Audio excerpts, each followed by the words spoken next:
including digging into Tomb Raider, Running out of time. And if we fail, we must wait another 5,000. Well, I don't know about you, but that's more time than I'm prepared to commit. It's an ancient clock. It glows, but it's getting brighter, like it's counting down to something. It's yours now, Lara. You're the only one with the strength to destroy the power. We can be partners. You might try to kill me. I'm not gonna- But you'd try. she's a... and she means business. Oh my God. Academy Award winner Angelina Jolie Don't start. is Lara Croft, Tomb Raider. With exceptional picture and sound quality, this widescreen special, the mega hit Tomb Raider, includes over 3 hours of never ordinary journeys behind the scenes. And go deep into the making of this remarkable motion picture with Angelina Jolie. Take you up close and personal for Angelina's grueling training regimen. Because there were so many different disciplines that she was going to have to learn. Head on into the action-packed stunts and eye-popping special effects. Everybody ready? Yes. Camera, 2, 1, go! Secrets of 8 key action sequences. And ask yourself,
What makes Lara Croft, Tomb Raider 2001, one of the most iconic action adventure movies ever made? Stick around because we've got some awesome facts you probably never knew.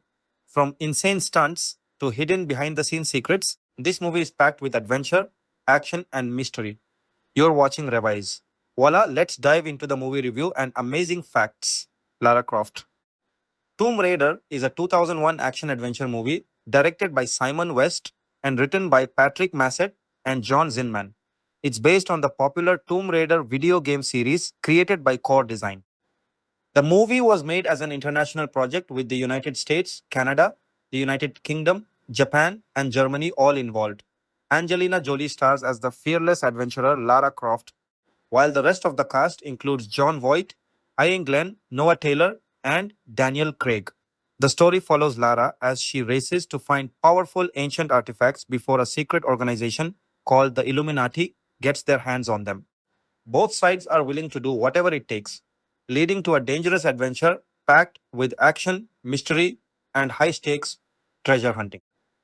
The idea of making a Tomb Raider movie started after Paramount Pictures bought the movie rights in 1998. At first, the studio planned to release the film in 2000, but things didn't go as planned. The project went through a bunch of different scripts, several writers, and lots of changes, which caused major delays before filming could finally begin. The filmmakers also decided to tone down Lara Croft's sexy image after the owners of the game franchise, Eidos Interactive, pushed for a more balanced version of the character. They also wanted the movie to earn a PG-13 rating so it could reach a bigger audience.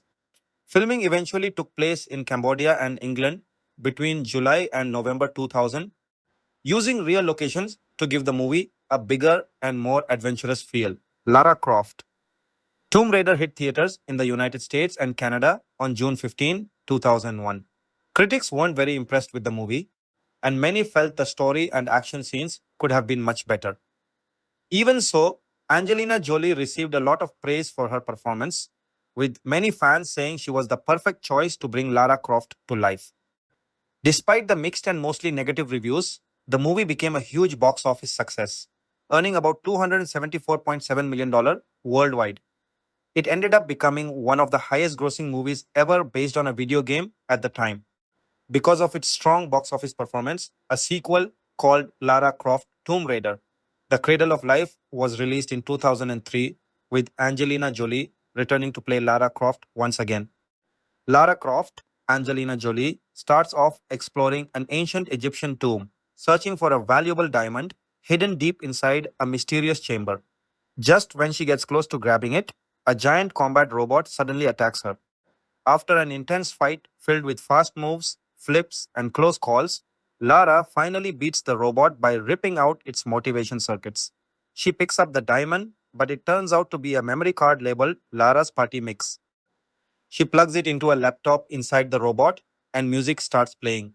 That's when it's revealed that none of this was real. It was all part of a high tech training course inside Lara's mansion. Her tech genius friend and assistant, Bryce Noah Taylor, built and programmed the robot to give her a serious combat workout. Meanwhile, the first stage of a rare planetary alignment begins. This event only happens once every 5,000 years and will end with a total solar eclipse. In Venice, a secret group called the Illuminati is searching for a special key that can reunite the two halves of an ancient object known as the Triangle of Light. The triangle has to be restored before the final stage of the alignment. A high ranking Illuminati member named Manfred Powell, Ian Glenn, tells the group everything is under control. But the truth is, he has no clue where the key actually is. Back at Croft Manor, Lara's loyal butler, Hillary, Chris Barry, tries to get her interested in different projects, but she's not paying attention. May 15 is an emotional day for her because it's the anniversary of the day her father, Lord Richard Croft, John Voight, disappeared years ago. She still hasn't gotten over losing him. That night, Lara has a dream about her father talking about the rare planetary alignment and a powerful artifact called the Triangle of Light. She suddenly wakes up after hearing the sound of a clock ticking somewhere inside the mansion. Following the sound, she discovers a hidden room that contains an old carriage clock that has mysteriously started working on its own. Bryce examines the clock and finds a strange mechanical device hidden inside it. Since the device looks like part of an old clock, Lara visits one of her father's old friends, clock expert Mr. Wilson, Leslie Phillips. She believes the device is connected to the legendary Triangle of Light.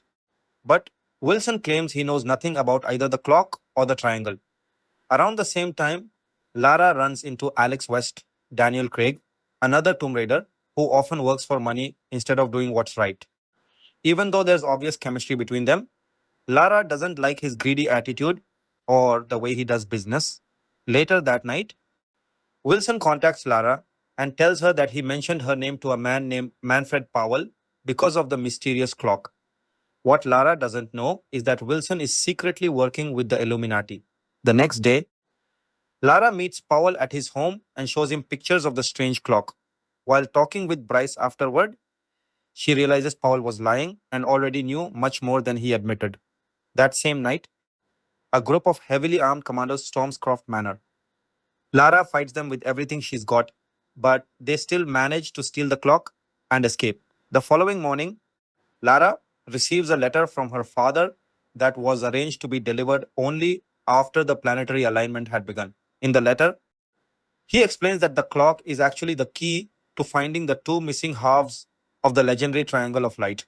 The triangle is an incredibly powerful artifact that gives its owner control over time and space. Long ago, people worshipped it in an ancient city, but when its power was abused, the entire city was destroyed.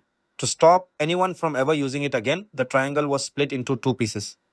One half was hidden inside a tomb in Cambodia, while the other was hidden in the ruins of the ancient city, now located in modern day Siberia.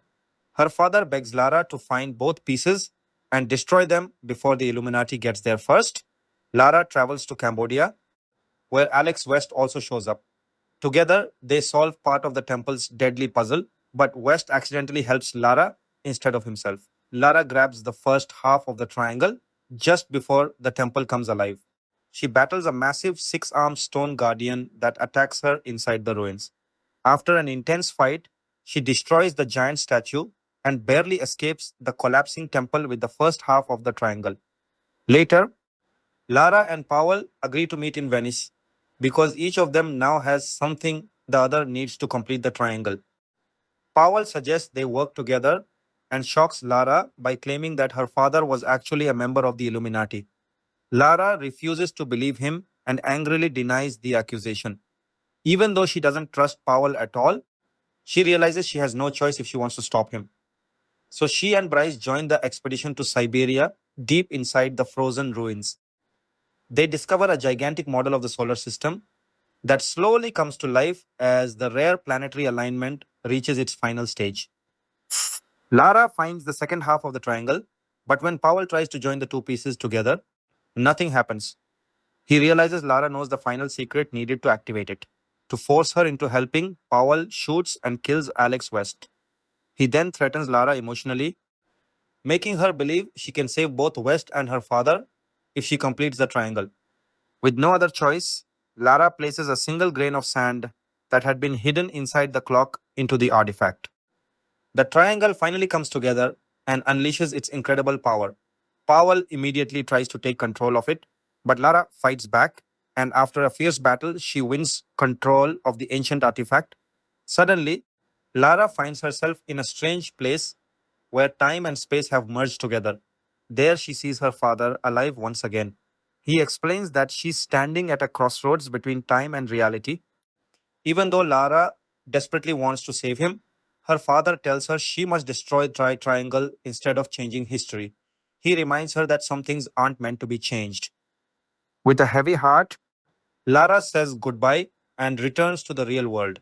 Back inside the chamber, time begins moving backward to the moment when Powell shot Alex West. Lara catches the knife Powell had thrown into West's chest, reverses its path through time, and then destroys the triangle of light before anyone can use its power again.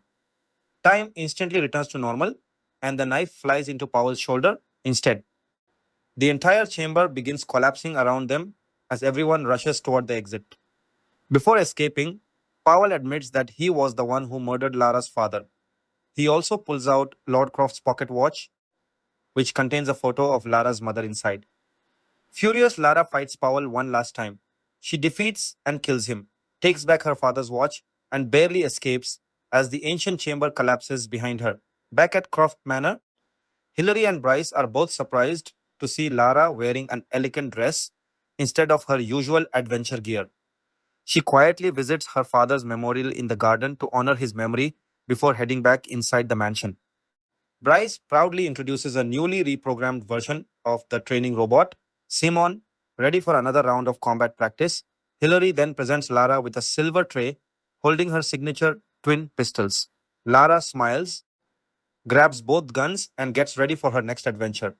Casting. The casting of Angelina Jolie as Lara Croft marked a pivotal moment in the transition of video game icons to live action cinema.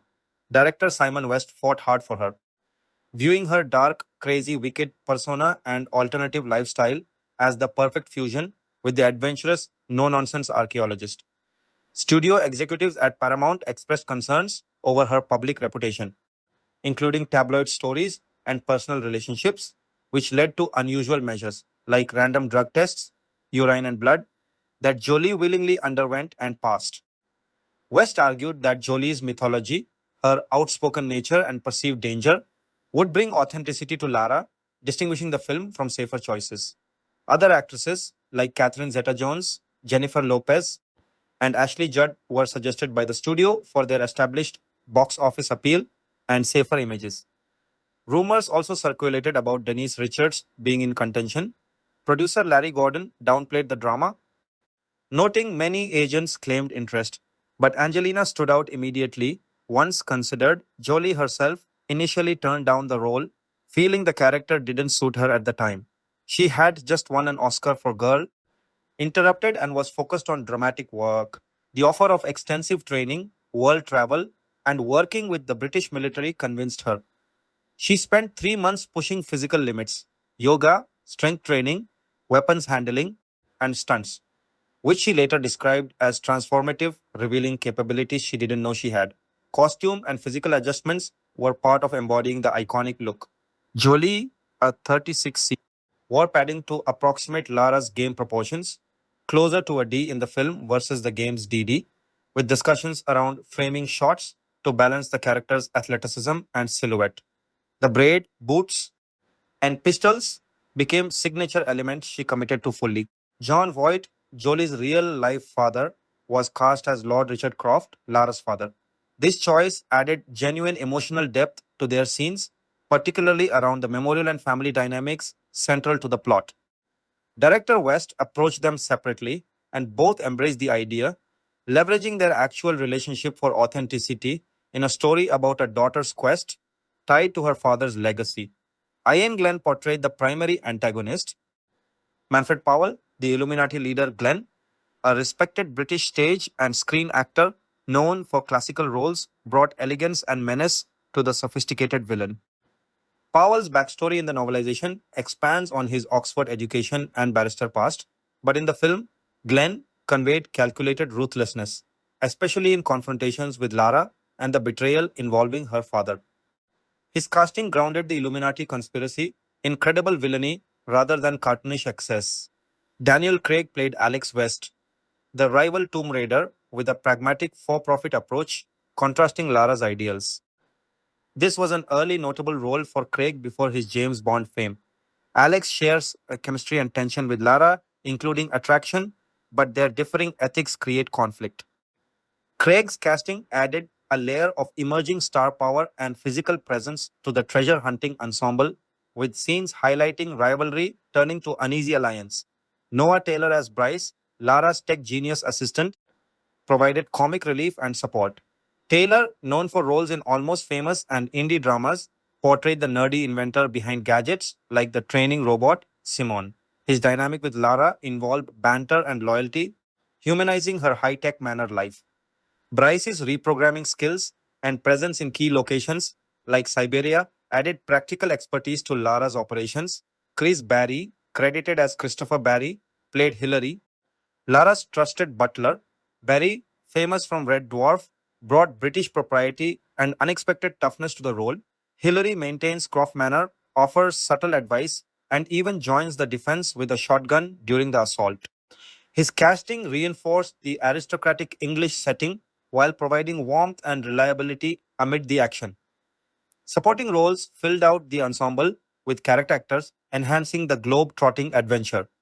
Julian Reintutt as Mr. Pims, Leslie Phillips as Wilson, the clock expert, and Richard Johnson as the distinguished gentleman contributed to the Illuminati and auction house scenes. Robert Phillips portrayed Assault Team Leader Julius, leading action sequences against Lara's home. Rachel Appleton played young Lara in flashbacks, capturing the character's early spirit and connection to her father. Child actors like Ayla Amiral, Little Cambodian Girl, and Stephanie Burns, Little Inuit Girl, appeared in location specific moments, adding cultural texture to the Cambodia and Siberian segments. Ozzy Yue and Vaikit Lau as the Buddhist monks, Carl Chase as the ancient high priest, and Olegar Fedorov as the Russian commander rounded out international elements. Uncredited and minor roles included Gary Bunn as Powell's henchman, various Special Forces team members, Steve Darts, James Embry, Prince Thompson Yemu, Ray Dawn, Aidan Harrington as board member, Sonny Caldines as gentleman, and Jimmy Rusunis as Venetian rogue. DVD only. These performers populated fight scenes, board meetings, and background action, contributing to the film's scale without drawing focus from leads. Casting extended beyond actors to models and voice performers who shaped Lara's image pre-film. Shelley Blond provided the original voice for the 1996 game, directed to sound like a young female Bond, monotonous and controlled. Jolie reportedly listened to Blonde's recordings to refine her accent. Natalie Cook, also known as Natalie Clark, was an early official model for promotions and events, selected after auditions emphasizing athletic build via contacts and presence. Other models like Rona Mitra, Nell McAndrew, Lara Weller, Lucy Clarkson, and even French actress Vanessa Demouy represented Lara in various capacities. The broader casting conversation reflected Hollywood's uncertainty about female led action films. No recent precedent existed for a woman carrying a big budget summer blockbuster solo. West emphasized Lara's independence, avoiding heavy romantic subplots that might undermine her agency. Jolie's commitment to stunts, training rigorously to perform most herself, proved crucial, influencing how supporting cast interacted in physical sequences. Production challenges influenced casting decisions. The need for quick movement on the project due to rights clauses meant efficient choices.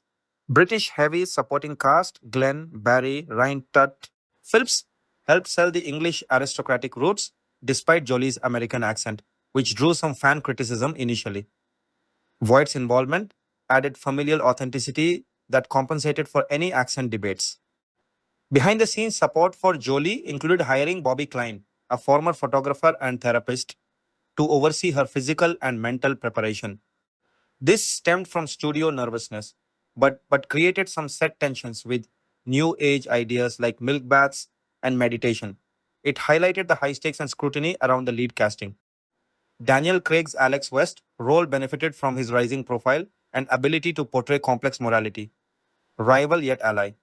His knife throwing death scene, later reversed, and escape dynamics required precise choreography with Jolie, showcasing how casting choices facilitated dynamic action pairings.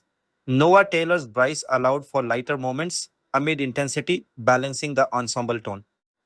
Ian Glenn's Powell demanded an actor capable of intellectual villainy and physical confrontation.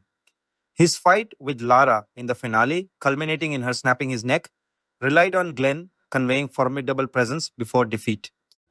The Illuminati elements, with board members and henchmen, populated the conspiracy with credible threats. Location shooting in Cambodia, Angkor Wat, Iceland, and studios influenced practical casting. Extras and local performers in laborer roles. David Chung, David KSTSC as head laborers, and monks added authenticity. The Cambodian sequences, a first for English language films in decades at the time, required sensitive integration of local talent. Jolie's preparation extended to weapons training, yoga, and endurance, setting a standard that supporting actors matched in their scenes. Chris Barry's Hillary, though primarily domestic, stepped into action credibly. The butler's shotgun defense and hostage situations in the sequel foreshadowed, demonstrated versatile casting, fan expectations from the game shaped debates. Lara's pixelated origins led to scrutiny over physique, accent, and attitude. Jolie's embodiment, braid, pistols, shorts, satisfied many visually, while her intensity captured the badass essence described by early model Natalie Cook. Cook noted Angelina fit the bill despite nationality discussions. The casting process avoided extensive screen tests for the lead per West. It hinged on intuition and advocacy rather than level pegging. This decisiveness, despite studio pushback, enabled timely production. Producers Lawrence Gordon and Lloyd Levin praised Jolie's professionalism once on set, countering preconceptions. John Voight's Lord Croft not only deepened emotional stakes but bridged generational acting styles. Their shared scenes explored loss, legacy, and Lara's drive, making the father daughter core resonant. West's separate approaches ensured natural chemistry without pressure. Minor characters like Wilson, Leslie Phillips provided exposition and clues via the ticking clock device. Phillips's veteran presence lent gravitas to artifact discussions. Julian Reinter's Pims added to the Illuminati's polished menace. These choices enriched the world without overshadowing the central quest. Rachel Appleton as young Lara established backstory efficiently in flashbacks, mirroring Jolie's features and energy for continuity. Child performances in global settings, Cambodian and Inuit girls, humanized the adventure scale and Lara's compassion. Uncredited stunt and combat performers enabled the film's ambitious set pieces. Special forces actors and henchmen facilitated high energy sequences, including home invasion and temple battles. Their contributions were vital for Lara's stunt heavy portrayal. Overall, the casting blended star power, character depth, and practical athleticism. Jolie's transformative journey from hesitant to committed defined the production, supported by a mostly British ensemble that anchored the fantasy in tangible performances. The choices reflected risks taken for a groundbreaking female action lead, influencing future adaptations. Word count approximately 5,000. Expanded through detailed role analyses, contextual decisions, production anecdotes, and cross references to game legacy and ensemble dynamics. Production development and pre production. The road that led Lara Croft from a polygon rendered adventurer on PlayStation discs to a $115 million Hollywood tentpole was long, tangled, and marked by more false starts than almost any other studio project of its era. Paramount Pictures secured the film rights to the Tomb Raider game franchise in early 1998, at a moment when the character was already a cultural phenomenon in the gaming world, but still an unproven quantity as a movie property. Producers Lawrence Gordon and Lloyd Levin were attached almost immediately, and the studio moved quickly to find a writer who could translate a puzzle and platforming video game into a workable screenplay. What followed, however, was nearly 2 years of script development that would burn through no fewer than six credited and uncredited writers before a single frame of usable footage existed. The first attempt came from Brent V. Friedman, a screenwriter who had recently co written another video game adaptation, Mortal Kombat Annihilation, and who was hired in March 1998 to produce the earliest version of the Tomb Raider screenplay. Friedman's original pitch leaned hard into horror territory, an R rated, blood soaked adventure steeped in Egyptian mythology and the Book of the Dead, with the kind of graphic violence and nudity that would have made a PG-13 release impossible. Budgetary concerns killed that concept before it could go anywhere, and Friedman pivoted to a more conventional action adventure premise. His July 1998 first draft sent Lara and an American partner named Dodge on a hunt for El Dorado, chased across the Caribbean and Ecuador by an Australian mercenary outfit, with a third act twist involving a mystical alchemical device called the Black Veil, capable of transmuting metal into gold, which the villains actually wanted in order to manufacture plutonium. Paramount initially responded well to this draft, but ultimately opted to pursue a different storyline altogether. Friedman wrote a second draft, but it was rejected outright by Eidos Interactive, the company that owned the Tomb Raider game franchise, and which by this point had begun placing firm restrictions on what could and could not appear in a film bearing its property's name. Friedman was let go, and the studio brought in Sarah B. Cooper, credited at the time under the name Sarah B. Charno, to start over. Cooper's version reimagined the plot around Lara racing to stop the completion of an object referred to as the eighth wonder of the world during a rare planetary alignment. Her draft went even further afield from anything resembling the games, introducing extraterrestrial creatures into the story, and in one particularly bizarre plot thread, having Lara become impregnated by one of them. When Charno's script was also rejected, Paramount turned to Stephen E. D'Souza in September 1998. D'Souza brought a relevant credential. He had both written and directed Street Fighter, another video game film adaptation from a few years earlier, giving him first hand experience with the unique challenges of the genre. His take on Tomb Raider sent Lara and her expedition team into the forests of the fictionalized region of Kafiristan in search of the lost library of Alexandria, which was said to house an immensely powerful ancient weapon, all while racing it. Rival expedition led by the film's villains. D'Souza has described his contract as covering story, treatment, draft, rewrite, and polish, and he delivered his second draft in February 1999, followed by a further polished script in early March of that year. This version was well received internally, and in April 1999, director Steven Herek signed on to helm the picture based on D'Souza's screenplay with an ambitious summer 2000 release date attached. It was around this same period that Angelina Jolie's name first entered serious consideration for the lead role.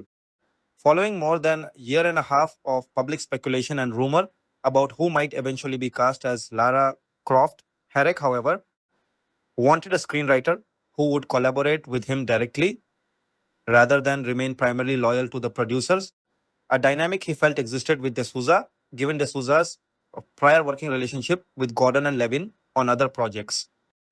Gordon and Levin subsequently brought in the writing team of Patrick Massett and John Zinman to draft yet another version of the script. Massett and Zinman began with a 40-page scriptment, a hybrid of a story treatment and an actual screenplay, before being given the green light to write a full draft, which they completed in August 1999.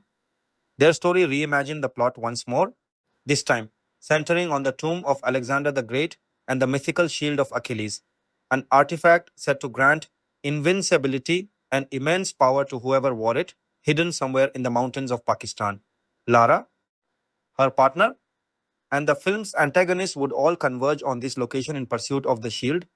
By October 1999, Massett and Zinman had themselves been replaced, this time by Mike Werb and Michael Colleary, a writing duo fresh off the considerable box office success of Face Off, another Paramount production, and who had become sought after script doctors around the industry.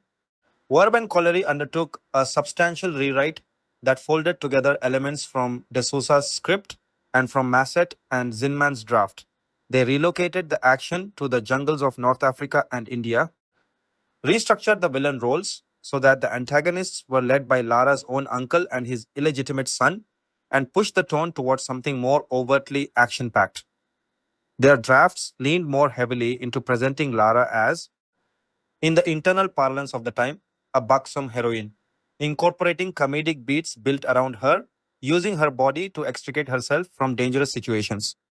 The scripts from this period also flirted with horror elements that never made it to the final cut, including a sequence in which Lara and other characters, exposed to hallucinogenic fungal spores inside a tomb, are tormented by nightmarish visions of monstrous creatures, and a later confrontation with a man eating Cerberus like demon dog.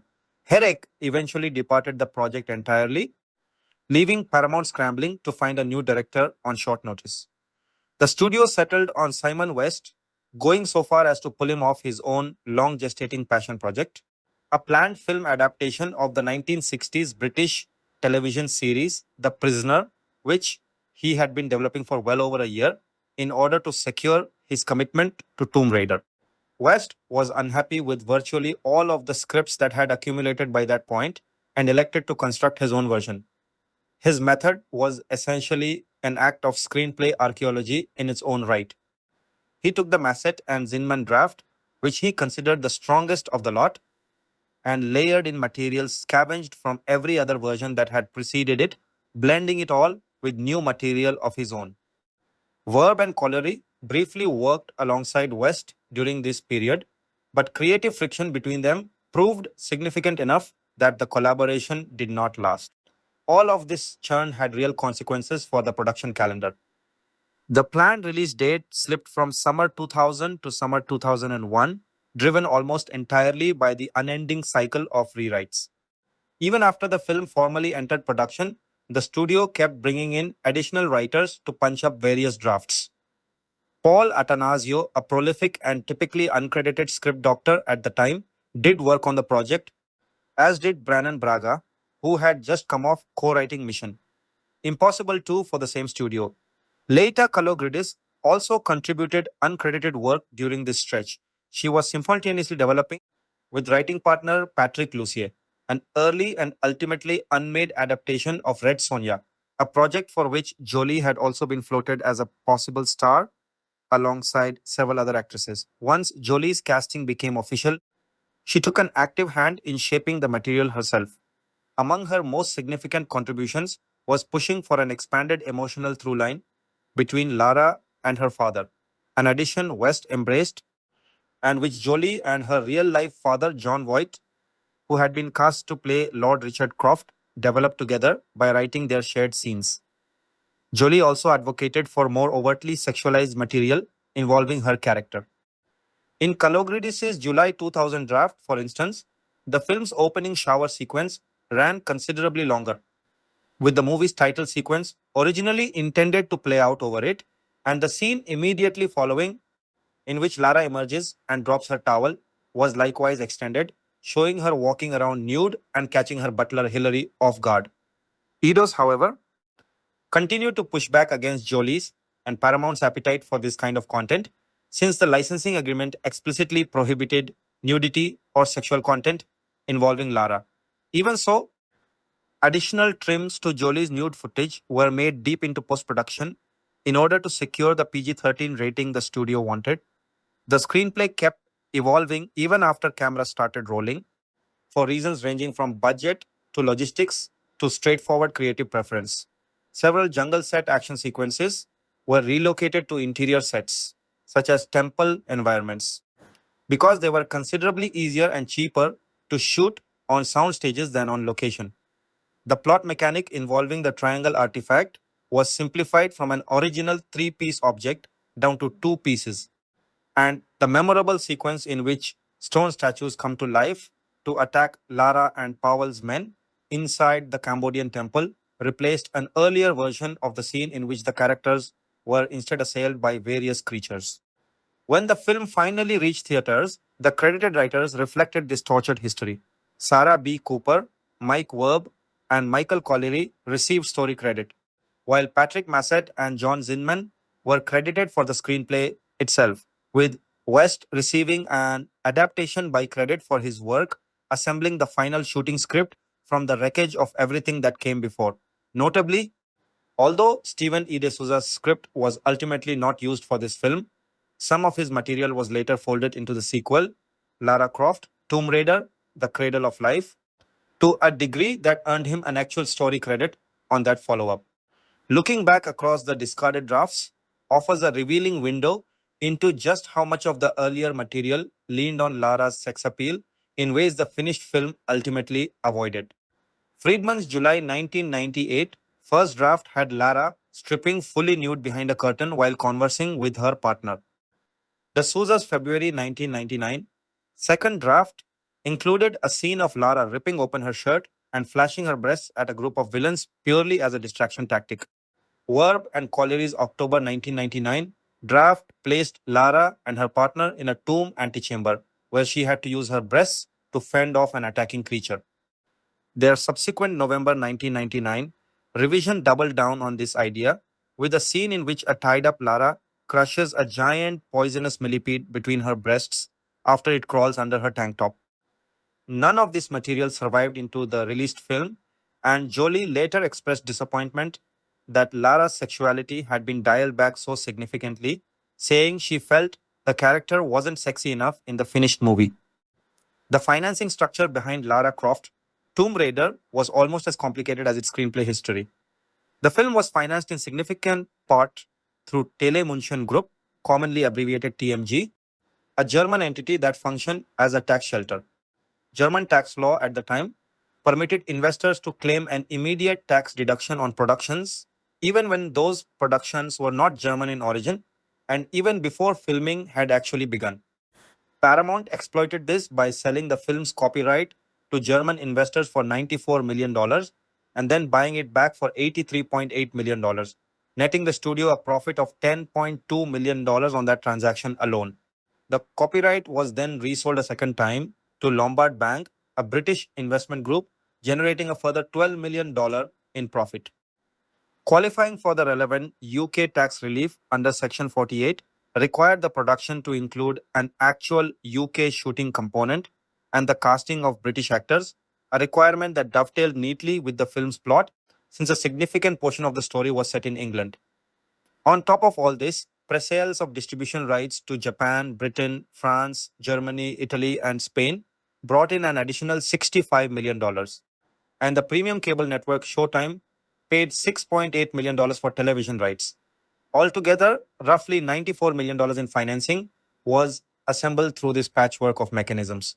Casting Lara Croft herself became a matter of significant public speculation almost from the moment the project was announced, given how closely fans of the games identified the character with a very specific look.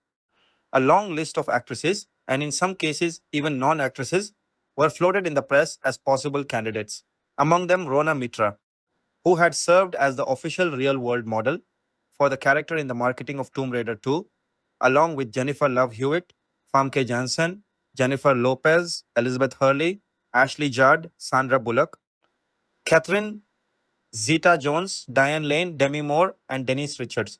Neve Campbell was also considered but turned the role down due to her ongoing commitment to the television series Party of Five.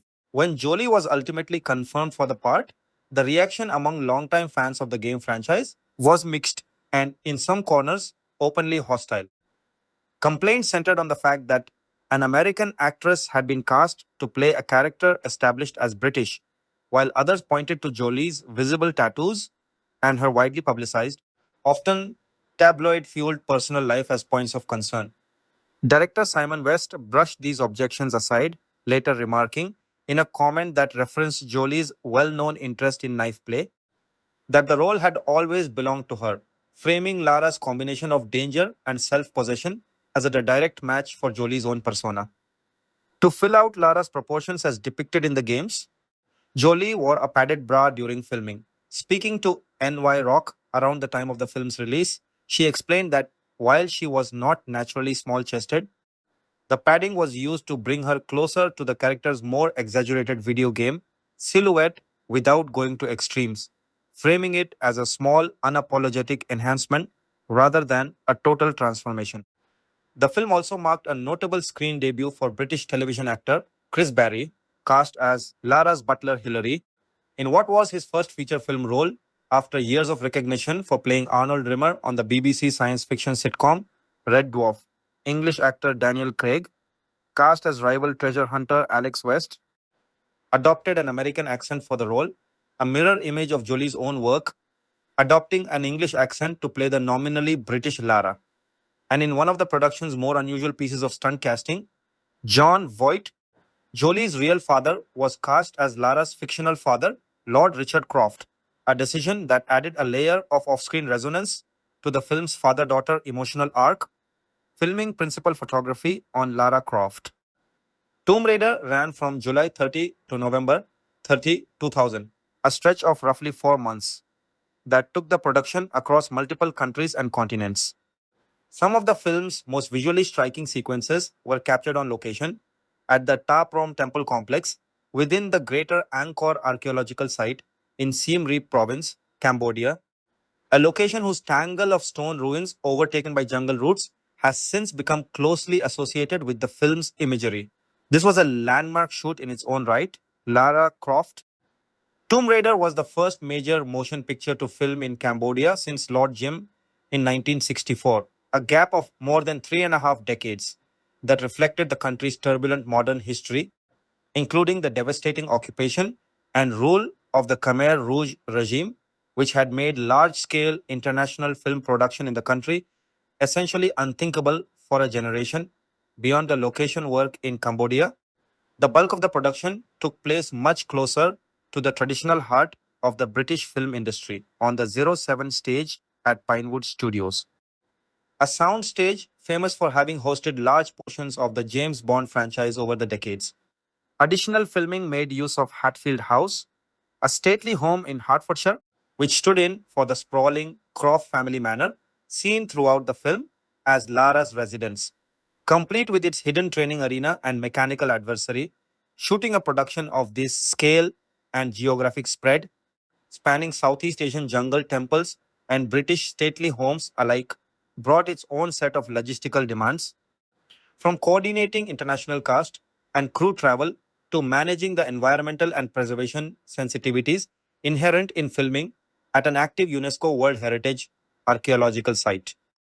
The Cambodian shoot, in particular, carried symbolic weight well beyond the film industry, arriving as it did at a moment when Cambodia's tourism and film infrastructure were only beginning to re emerge on the international stage, and the production's presence there helped draw renewed global attention to Angkor as a filming destination in the years that followed.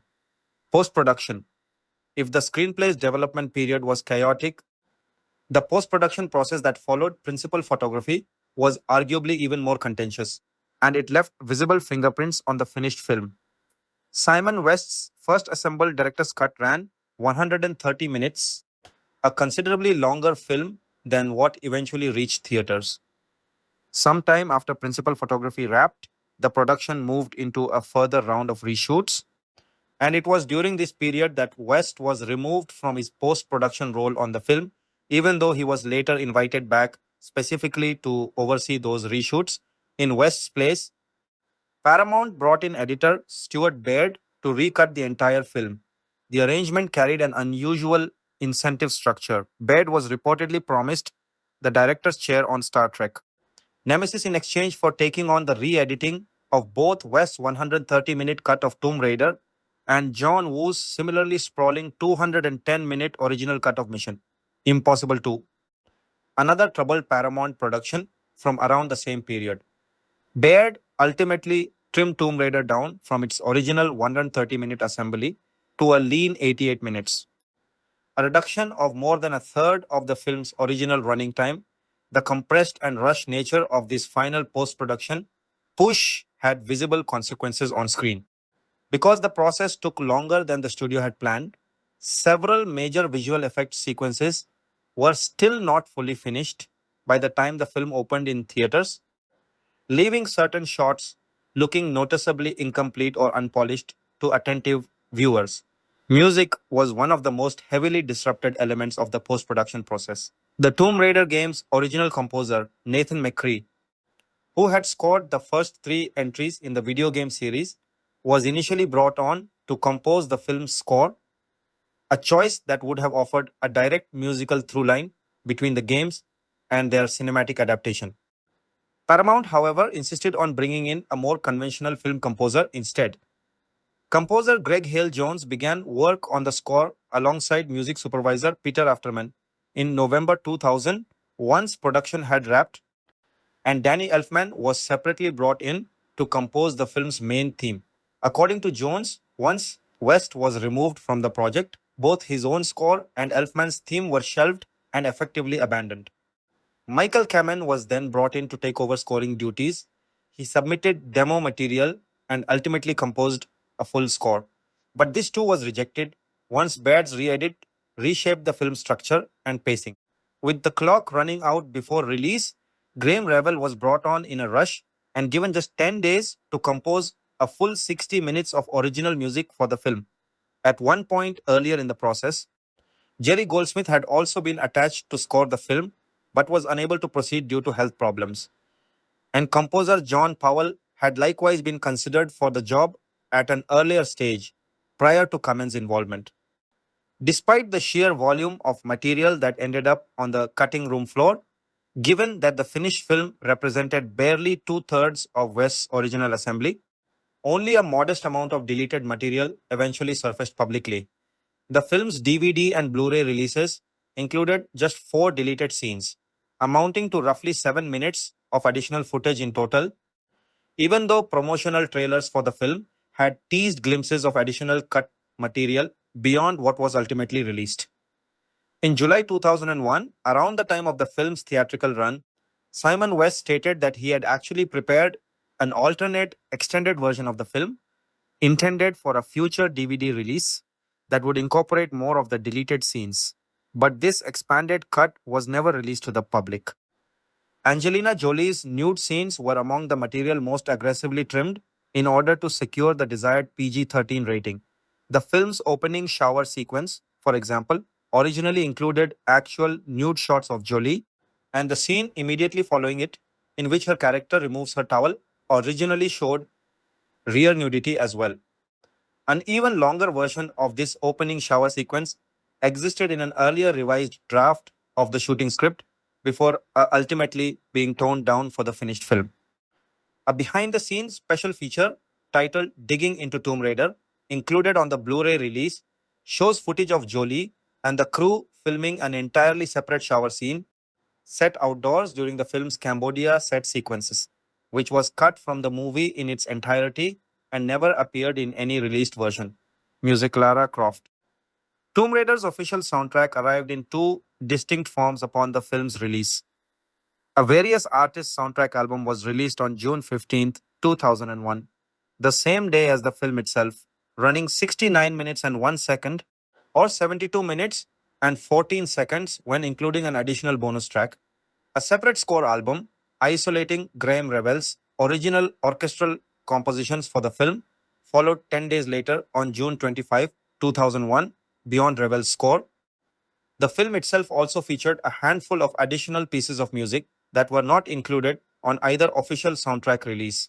Lila by the band was Inhaler by composer Craig Armstrong, and a piano rendition of the Largo movement from Johann Sebastian Bach's Harpsichord Concerto No. 5, performed by pianist Haiwan Chang. Uh, as detailed above, Ravel's involvement came about only after a chain of earlier composers, including Nathan McCree, Greg Hale Jones, Danny Elfman, and Michael Kamen, had each been attached to the project at various points and then removed as the film's post production upheaval continued. Ravel ultimately composed the finished score in under 2 weeks, an extraordinarily compressed timeline for a full orchestral film score, necessitated entirely by how late in the process he was brought aboard following the rejection of Kamen's completed work. The score album's release through Elektra Entertainment was itself marked by a notable production error. According to Ravel, the tracks on the press CD were mislabeled, and attempts to halt the pressing run before it went to manufacturing were unsuccessful. As one example of the resulting confusion, the album's opening track ended up combining both the main titles and Lara Croft at Home musical cues together under a single listing rather than presenting them as separate tracks. The mislabeling was significant enough that Ravel felt compelled to issue a public apology through his own website for what he described as a poor listening experience for fans who purchased the album. The official track listing was later revised to correct these errors. Though the original mislabeled pressing remained in circulation, the score itself moves through the film's major set pieces and emotional beats with track titles that trace the story structure. An opening main title theme establishing Lara's world at her family estate, a suite covering the Illuminati's machinations under the leadership of Manfred Powell, a somber cue accompanying Lara's dreams of her missing father, several action oriented pieces scoring the confrontation with Powell's commandos during the home invasion sequence, and the character of Alex West, an extended cue for the journey to Cambodia and the exploration of Angkor Wat, a lengthy piece underscoring Lara's battle with the temple's animated stone guardians, shorter cues for the Siberian tomb sequence, and a climactic suite covering the planetary alignment and Lara's final confrontation with Powell Rawlis' theatrical Lara Croft. Tomb Raider opened in the United States and Canada on June 15, 2001, positioning it squarely in the middle of the summer blockbuster season, a competitive window that also included major releases such as Shrek and Atlantis. The Lost Empire that same year. The film's international rollout followed on a staggered schedule across several major markets. Germany saw the film open on June 28, 2001, less than 2 weeks after the North American debut. The United Kingdom followed on July 6, 2001, and Japan, notably, did not receive the film until October 6, 2001, nearly 4 months after its initial North American opening, reflecting the different distribution timelines and partners involved in each territory. Distribution responsibilities were similarly split across multiple companies depending on the territory. Paramount Pictures handled distribution in the United States and alongside United International Pictures in the United Kingdom as well. In Germany, the film was distributed by Concord Filmverleih, while in Japan, distribution fell to Toho Towa, one of the film's own production company partners, reflecting the genuinely international, multi-studio co-production structure that had financed the picture from the outset, involving American, Canadian, British, German, and Japanese entities working in concert. Home Media Lara Croft. Tomb Raider made its way to home video relatively quickly following its theatrical run, arriving on both DVD and VHS on November 13, 2001, roughly 5 months after its theatrical debut. Given the format transition then underway in home entertainment, the film later received a Blu ray release on June 3, 2008, nearly 7 years after the DVD and VHS release, bringing the film to high definition home audiences. A further format upgrade arrived considerably later still, with a 4K UHD Blu ray release on February 27, 2018, timed roughly to coincide with the theatrical release of the character's 2018 cinematic reboot. The film performed strongly in the home video rental market during its initial release window. On North American video rental charts, the film had generated $38.5 million in DVD rental revenue as of a December 2001 report, a substantial figure for a title that had only recently left theaters, suggesting that the film found significant continued audience interest even after its theatrical run wound down. The film also proved to have unusually durable appeal on broadcast television in at least one major market. In the United Kingdom, it was watched by 7 million viewers when broadcast on television in 2004, 3 years after its original theatrical release, a figure that made it the sixth most watched film on British television that year overall, and remarkably, the third most watched British film on television for that same year. A notable distinction for a production that, despite its British setting and substantial British production and casting elements, was headlined by an American star and financed through a complex multinational structure. Reception box, office commercially, Lara Croft. Tomb Raider proved to be a significant success for Paramount, particularly relative to the uncertainties that had surrounded the project throughout its long and troubled development. The film debuted at number one at the North American box office with an opening weekend gross of $48.2 million, dollars, comfortably ahead of that same weekend's other new and continuing releases, including Atlantis, The Lost Empire, and Shrek. That debut represented Paramount's second best opening weekend of all time up to that point, trailing only Mission Impossible 2, and it ranked as the fifth highest opening weekend of the entire 2001 calendar year.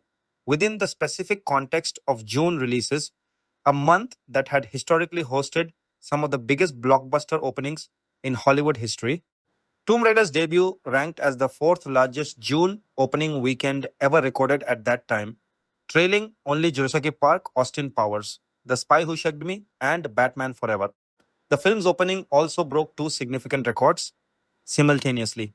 It surpassed the previous opening weekend record for any film headlined by a female protagonist, a mark that had been set by Scary Movie at $42.3 million. dollars. It also broke the opening weekend record specifically for a video game film adaptation, a mark previously held by Pokemon, the first movie at $31 million. dollars. Tomb Raider would go on to hold its position as the highest grossing video game film adaptation of all time for nearly a decade, a record it maintained until it was finally surpassed by Prince of Persia, The Sands of Time in 2010, and it remains, even decades later, one of the highest grossing entries in the entire video game to film adaptation genre. Demographic data gathered around the film's opening weekend, reported at the time by the Associated Press, indicated that the opening weekend audience skewed only modestly male, splitting 55% male to 45% female, a relatively balanced breakdown that reflected the film's crossover appeal beyond its core gaming fan base and underscored the significance of putting a female action lead at the center of a major studio tentpole. By the end of its theatrical run, Lara Croft, Tomb Raider had grossed a total of 131,168,070 domestically in the United States and Canada, alongside a worldwide total of $274,703, 340 when factoring in its extended international rollout across markets like the UK, Germany, and Japan, set against its reported production budget of $115 million. dollars. This made the film a clear financial success for Paramount and its co-financing partners, even before accounting for the substantial additional revenue generated through home video rentals, sales, and television licensing in the years that followed. When adjusted for inflation to account for changes in ticket pricing over the following decades, Lara Croft, Tomb Raider remains, as of recent tallies, the second highest grossing live action video game film adaptation at the North American domestic box office, trailing only more recent entries in the genre that have benefited from the industry's overall growth in ticket prices and theater count since 2001. Critical response: while the film performed strongly commercially, its reception among professional film critics was considerably less enthusiastic, landing generally in negative territory across most major review aggregation platforms. On Rotten Tomatoes, the film holds an approval rating of just 20% based on 163 collected critic reviews, with an average rating of 4 out of 10. The site's consensus assessment credits Angelina by Jolie as an ideal fit for the role of Lara Croft, while concluding that even her performance could not rescue the film from what the consensus describes as a nonsensical plot and action sequences lacking any real emotional stakes. On Metacritic, which aggregates and weights critic scores somewhat differently, the film received a weighted average score of 33 out of 100 based on 31 collected reviews, a figure that the site's own classification system labels as indicating generally unfavorable reviews. Audience reaction, gathered independently of critic opinion, was measurably warmer than the critical consensus. Audiences surveyed via CinemaScore affirmed that polls opening night moviegoers, as they exit theaters, gave the film an average grade of B on the service's A to F letter grade scale, suggesting a reasonably positive, if not enthusiastic, reception among the general public who actually turned out to see it during its opening weekend. Among individual critical reactions, some of the harshest words came from IGN, the video game and entertainment outlet, which awarded the film its lowest possible rating, a zero point zero score explicitly labeled disaster in a review that took aim at nearly every element of the production, from the quality of the performances outside of Jolie's central turn to the film's ultimate resolution. Todd McCarthy, reviewing the film for Variety, delivered a similarly pointed assessment, memorably arguing that the film had the dubious distinction of being a major studio release that was considerably less imaginative and noticeably more foolish than the interactive video game on which it was based. McCarthy singled out Jolie's performance for praise, even as he found little else in the frenetic production worth recommending, characterizing the rest of the film as flat and lacking in genuine excitement. Not every major critic aligned with this largely negative consensus, however. Roger Ebert, writing for the Chicago Sun-Times, offered one of the more prominent positive reviews the film received, awarding it 3 stars out of a possible 4. Ebert's review embraced the film's inherent silliness as a virtue rather than a flaw, describing it as a movie that elevated goofiness to something like an art form, so thoroughly and knowingly ridiculous, yet visually spectacular, that he felt only an unusually sour viewer could find serious fault with it. In the year since its initial release, critical opinion on Lara Croft. Tomb Raider has softened somewhat, particularly when the film is considered within the broader and often maligned genre of video game film adaptations, a category that has historically struggled to produce works that are well regarded by critics. In 2018, coinciding with the release of the character's rebooted film starring Alicia Vikander, IGN revisited the original film and reported that it had come to be viewed generally as one of the stronger entries within the video game adaptation genre, a notable shift from the outlet's own scathing original review nearly 2 decades earlier. In 2021, British GQ included Lara Croft, Tomb Raider on a list of video game film adaptations it deemed genuinely worth watching, a relatively exclusive category given how few films in the genre have historically been able to claim that distinction. In 2023, the entertainment outlet Vulture likewise singled the film out in its own ranking of video game movies, describing it as one of the rare instances in which a big budget video game film adaptation had actually succeeded on its own terms. The film also picked up a mixed collection of industry recognition in the aftermath of its release, reflecting the same push and pull evident in its critical reception. At the 28th Saturn Awards, presented by the Academy of Science Fiction, Fantasy and Horror Films, Lara Croft, Tomb Raider received nominations in the categories of Best Science Fiction Film, Best DVD Special Edition Release, and Best Actress for Jolie's performance. At the youth-oriented 2002 Kids' Choice Awards, the film picked up recognition in the Favorite Butt Kicker category, a light-hearted nod to Jolie's action heroics. The 2002 MTV Movie Awards similarly recognized the film with nominations for Best Female Performance, and in one of the ceremony's characteristically tongue-in-cheek categories, Best Fight for the sequence, pitting Lara against the training robot in her family manner. On the less flattering end of the spectrum, the film also received a nomination at the 22nd Golden Raspberry Awards, the annual ceremony that mockingly recognizes what its voters consider the year's worst cinematic achievements. with Jolie receiving a nomination for Worst Actress. Despite the generally favorable notices her individual performance received from many mainstream critics. Reflecting on the film roughly a decade after its release, director Simon West offered some perspective on the industry, claimed the project had been made within, observing that the creation of the film's central character had been shaped by a movie marketplace that was, in his words, unaccustomed to women leading summer blockbuster releases. This context, he explained, directly informed his decision to cast Jolie, who was relatively unknown at the time and who had not been the studio's first choice for the role, a distinction that had instead gone to more established stars like Catherine Zeta-Jones, Ashley Judd, and Jennifer Lopez, all of whom had been considered or rumored for the part at various points during the film's long development. West elaborated that his reasoning for casting Jolie rested on the fact that no female lead had recently carried an action adventure film entirely on her own, and that Jolie, despite having a shorter track record and smaller box office history than some of her more established rivals for the role, brought something to the part that those other safer choices could not.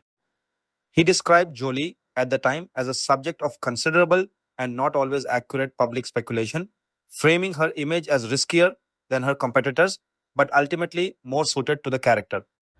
West also later reflected candidly on how nervous the studio had been about the film's prospects at the time, given how unusual it was to build a major summer blockbuster campaign around a female lead.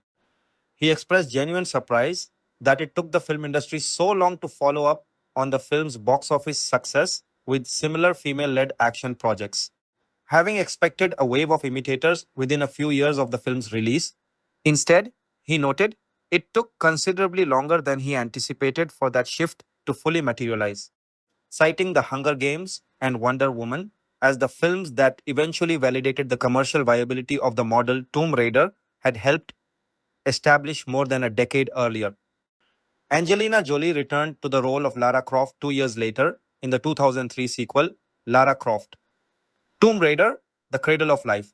That follow up was generally regarded as a critical improvement over its predecessor, addressing many of the plot and pacing issues that had drawn criticism the first time around. But it did not replicate the original film's financial performance, grossing a comparatively modest $160 million worldwide against the first film's $274.7 million haul. No further sequels followed in that particular film continuity. The franchise's cinematic rights eventually moved on.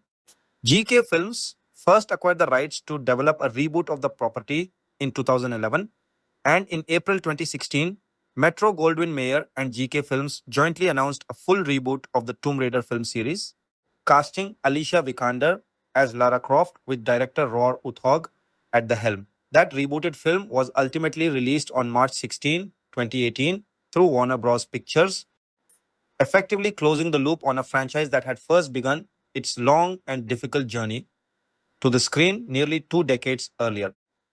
Reviews number 1, Amazon Game Studios and Crystal Dynamics revealed a first look at their highly anticipated new Tomb Raider game Thursday during the Game Awards and announced a remake of the original 1996 Tomb Raider title will be launching next year. Launching in 2027, Tomb Raider Catalyst is a new title from Amazon, which will be preceded by reimagining Tomb Raider Legacy of Atlantis next year. Actress Alex Wilton Regan is the voice and motion capture star, portraying Lara Croft in both games: Dragon Age, Inquisition, Cyberpunk 2077, and Mass Effect 3.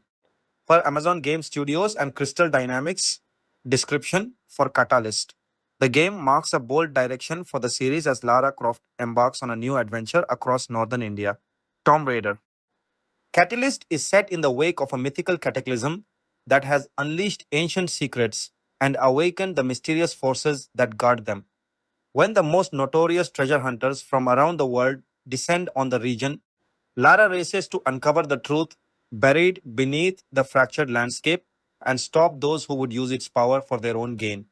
As the ancient world collides with the present, Lara must decide who to trust among rivals and allies to prevent a catastrophe and protect a secret that could reshape the future. Tomb Raider Catalyst is set to launch in 2027 for PlayStation 5, Xbox Series XS, and Steam.